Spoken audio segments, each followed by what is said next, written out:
The lesson. Oh yeah. One of the key differences, I guess, and I mean there's many when you're talking, you know, the different generations of music, and you briefly touched on it before, is the whole concept of biting. Now, these days... Anything goes. Yeah, and these days almost like, you know, you're encouraged to bite. It's like, oh, that sound or that style is working. Yep. Let's go that lane because that seems to be the safe lane. It's like the rules have changed. Yeah. So I guess, can you reflect back to, first of all, explain Okay, I'll give you an example. All right. Not just the biting thing. I mean, I'm sure you might touch on the whole Australian accent thing, but get into that.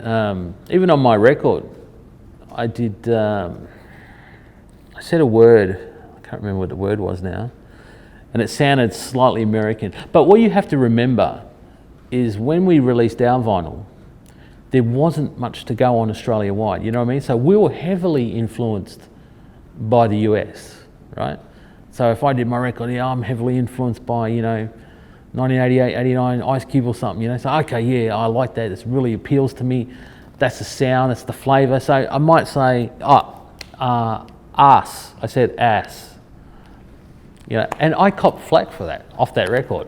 And I didn't even mean to say ass. It's just when you're influenced by your music and your peers back in those days, and there was only a handful of Australian releases, obviously something's going to come out, because I wasn't listening to Australian hip hop much, only the local guys I knew. So yeah, that whole thing with that accent thing, the way it sounds, is like I copped a lot of heat for that, just for one word.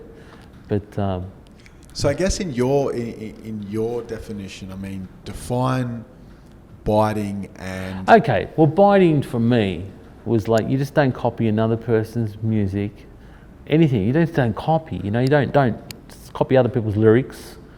You had to have an original style. And that was hip hop, when you grow up, you wanted to look fresh. You had to have things to match. The shoes had to match the hat. The colours had to match. I mean, you want to talk about that, you talk to Peril. He's the king of that. And it was all about the pizzazz, the style, the fashion, the look. It was hip hop.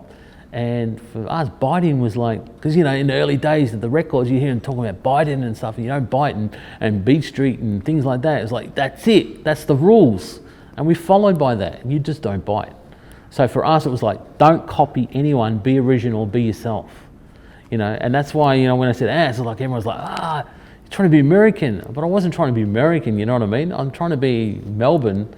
It's just, that's how it came out. Because if you hear the rest of the record, it sounds Aussie, So it's like, that's one of the examples of like biting, but I wasn't biting, it was just like influence. What were some of the repercussions that would get handed out? Oh, not really any repercussions. Just like, they confront you, they think, oh man, I heard your record, man, I don't know about that, man. And sort of word would travel around, and that was about it. But it was kind of like, back then you couldn't, if you were into hip hop, you really couldn't be associated with other music too. Because if you were like hip hop, you could do anything involved with hip hop, like the breaks and things like that. But if you went and played techno music, that's it. You're sacrilege, that's it. You're out. And crazy. That's how the community was there. They really embraced the whole hip hop. It's our own collective, and you don't go outside the bounds of that, And that's how it was, yeah. The lesson. Oh yeah.